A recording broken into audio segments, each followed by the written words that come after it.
Hi guys, nandito tayo sa isang AI Summit sa Makati at i-explain ko yung journey ko nung nagsisimula ako sa AI at yung ginagawa ko ngayon sa AI. Ladies and gentlemen, Mr. Matt Flores.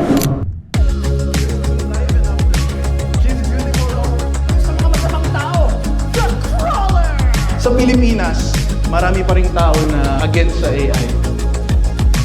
So you need to master it. As a creative, you need to find ways to adapt to the changes. Kung aalagaan at pag-iinvestan, pwedeng magkaroon ng interactive exhibits, AI reconstruction. Mas magiging exciting, mas interactive para na rin sa lahat. It's real magic.